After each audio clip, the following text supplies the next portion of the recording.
Hi, this is Tasha with Latitudes Gallery, and today is the very last day of Makeover May. You have less than 9 hours to submit your room view and have a chance to win $1,000 in Latitudes artwork of your choice. So hurry up. If you haven't done it already, get to latitudes.com. I'll drop it down at the bottom so that you can submit your photo for Makeover May. So today we are looking at a couple of rooms. I'm going to do a couple of them today. This is the first one of the day, and let's look at Kristen's room. All right, so Kristen submitted this beautiful living space, and the thing is that she really fell in love with an image when they were in our Kawaii gallery, and she says she doesn't think her husband did. And the thing is, her husband said he wouldn't change the art that's existing in the space if he didn't find something that he fell in love with. So it had to be better than what was already there. If you were in a similar situation where one of you wants something and the other one doesn't, or one of you feels like you need to mix it up or have a change, and the other one is quite happy with how it is or doesn't see a problem with how it is, then you can kind of get stuck.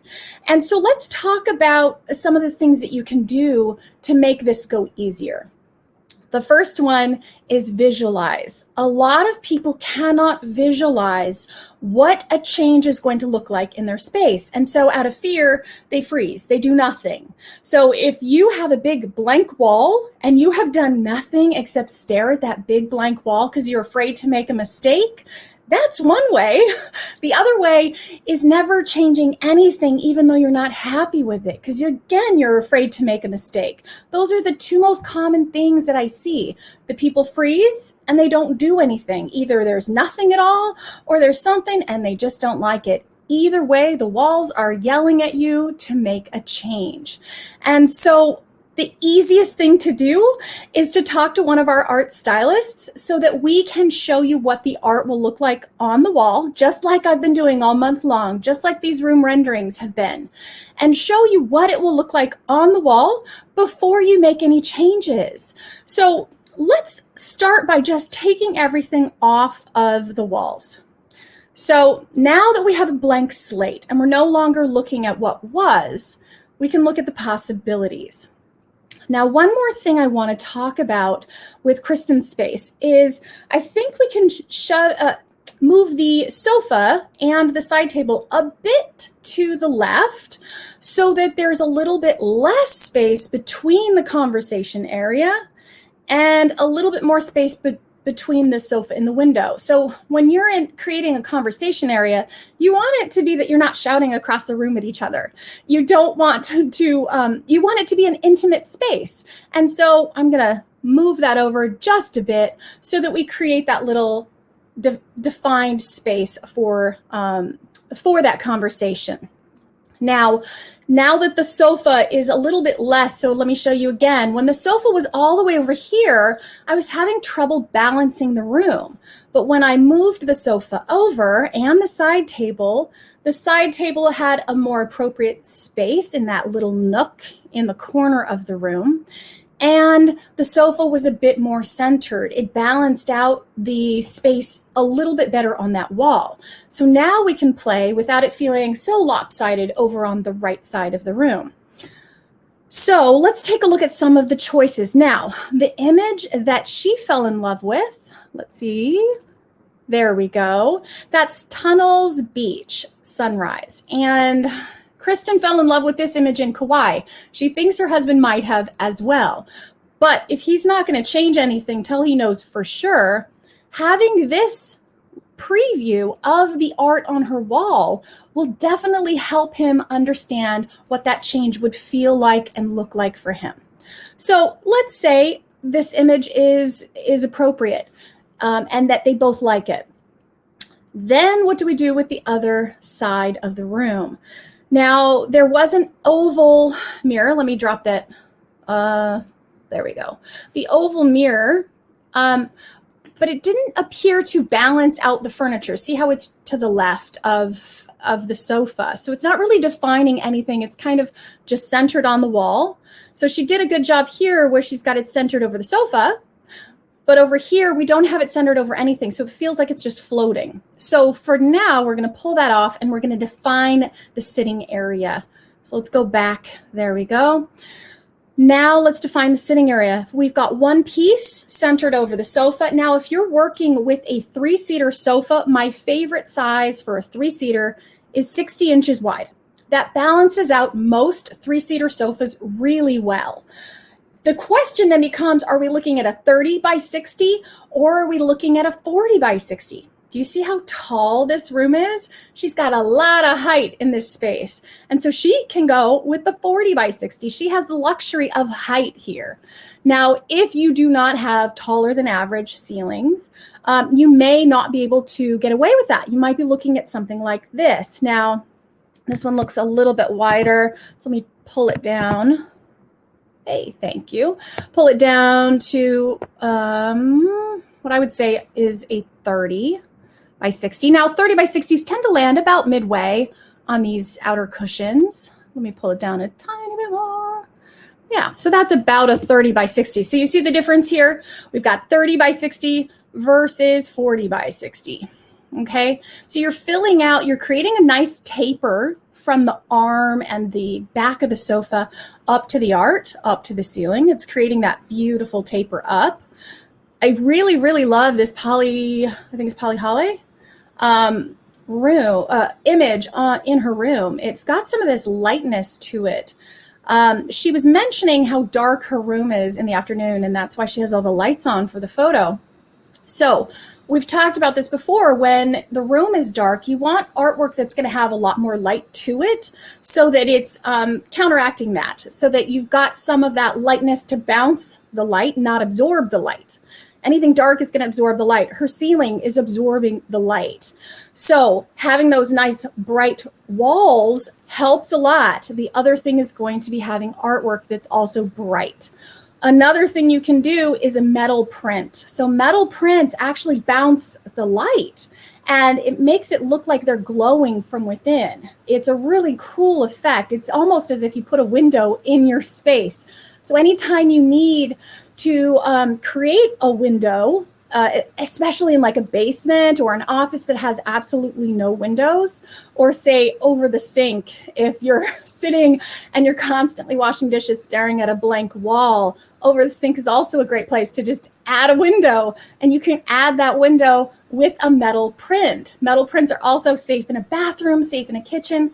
They're kind of this magical thing.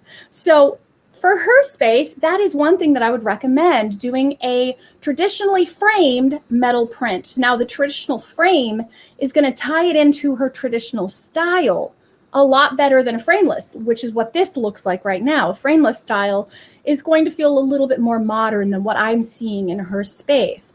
So a traditional, possibly a burl wood, or maybe even, looks like she's got some bamboo and rattan, some caning on that chair back. So it looks as though this styling, this sort of palm island look, would tie in fairly well with something that's got a bit of detail and a bit of texture around the image. So that's a little bit later on. Let's work on the image a little bit more right now. So Polly Holly, I really love in her space. And again, that's the 30 versus the 40. Okay, so the 40, let me make it a little bit bigger, just make sure I'm in the right size for you guys. Yeah. Okay, so let's say this is the image that she loves, and let's say her husband agrees to that. But then what do we do on the other wall? So now we need to balance this art out. And do you remember when we worked on the great room that we were talking about how you have a story in a space. Your room is like a story. And we're talking about a paragraph. So if this room was a paragraph, the first sentence is this, the focal point of the room. Now, it depends how you walk into the room, what the focal point is. If they walk into their space from over here by this chair, then the fireplace will likely be the focal point. because it's the first thing you see. It's the most powerful thing you see. And then it carries over to this wall, and then it'll carry over to this love seat wall. So you want the voices in the space to start with the most powerful, working their way down. You don't want them all shouting at the same time.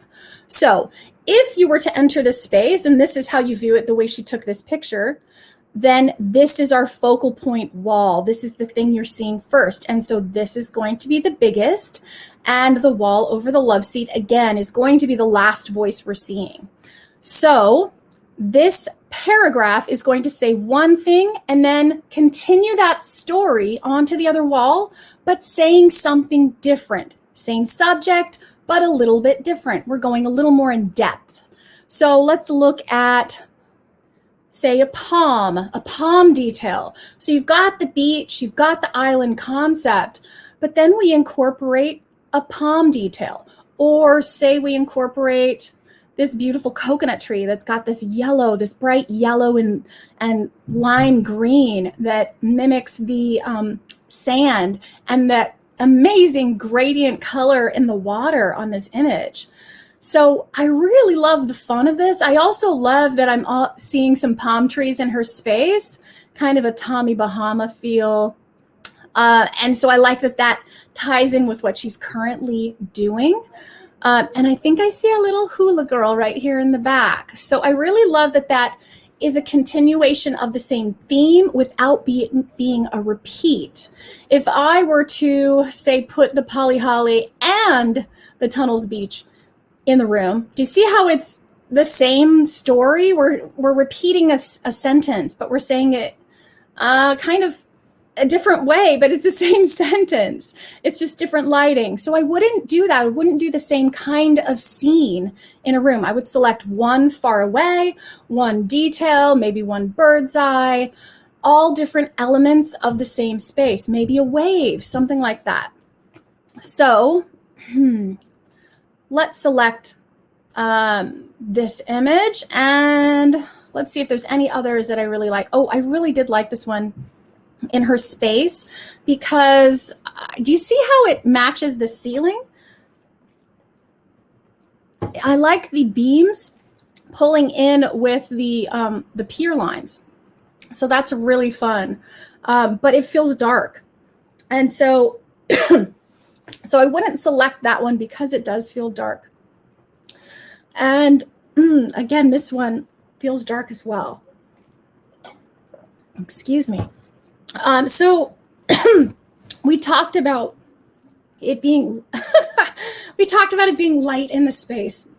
And so we're going to want to bring, to bring lightness to the space with the artwork. Let's take a look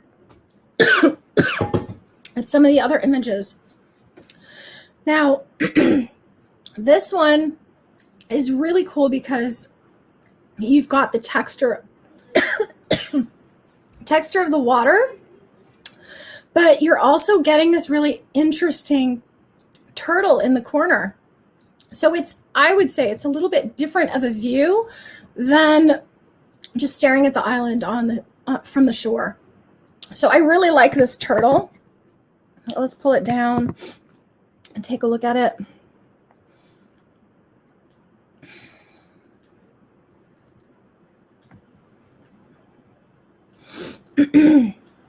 I like that the color of the water is similar to the sofa color.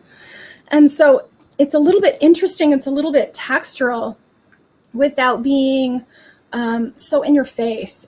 You have to look a little bit more at what you're looking at and find that little turtle. So that's really fun. I wish it had a little bit more golden tones to it to tie into Tunnel Sunrise a little bit better. This one's fun as well. I like that it picks up the burgundy colors in her space. And palm trees are a symbol of welcome. And this is such a fun, not palm trees, it's a pineapple. They're a symbol of welcome. And this is such a fun pineapple because you can see all of this vibrant color. This is how they start out. This is how they bloom. And so So I really love that this one brings some excitement into the space, but I am still really, and that's very cool. But I think my favorite is still this palm tree. And so the way that you can help someone visualize what the art is going to look like in their space and what this change is going to feel like is by reaching out to one of our art stylists so that they can create a room preview just like this, so that you can see exactly what it is going to look like in your space before you make any changes, before you decide anything. And we can really hold your hand and help you figure out the right size, the right images, and in this case, the right pairing, so that it complements your space and we take away all the guesswork. So it makes it a whole lot easier. Thank you so much, Kristen. I hope that your husband loves this. I hope that we can convince him to make that change for you. And thank you so much for watching. I will see you again soon with another Makeover May live room preview.